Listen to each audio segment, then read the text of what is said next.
মা তো মাই, ভালো না বাসলেও সে একটা মা। মা তো মাই, যতই কষ্ট দেখ মারে জীবনে কষ্ট দেয়নি, না দিব না। সকল সন্তানের মাকে ভালোবাসা উচিত। বাবা যখনকার বেঁচে ছিল তখনকার তার কি স্মৃতি তোমার মনে পড়ে?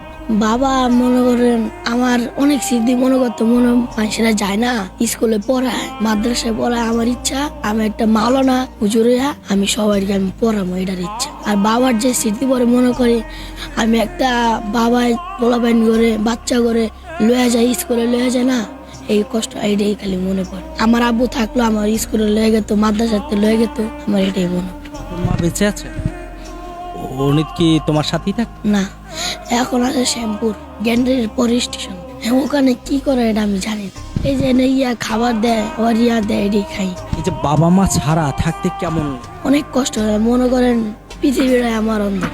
মনে করেন আমার যে কষ্ট লাগে এই কষ্ট মনে হয়, মনে করেন বাবা নাই গা, মা নাই গা। যদি বাবা বেঁচে থাকতো? বাবা বেঁচে থাকলে আমি একটা মাওলানা হুজুর হয়ে আমি বাইরে দিতাম। মা যে তোমাকে ভালোবাসে না সেজন্য মায়ের উপরে কোনো অভিমান আছে তোমার? না, আমার কোনো দুঃখ নাই। কি লেগা, মা তো মাই, যদি ভালো না বাসে তুলি আমি এনে বেশিরভাগ কিছু করি না, মনে করেন এনে থাকি আর এনে ঘুমাই। বাবা নাই, আম্মু আছে। আম্মু কেমন ভালোবাসে? আম্মা আবার বেশিটা ভালোবাসে না, সবসময় মারে। ভালোবাসে কে? আমার সৎ মা ছিল, সৎ মাই বেশিরভাগ আদর করতে। মারা গেছে, যাওয়ার পর থেকে আমার আর কেউ আদর করে না।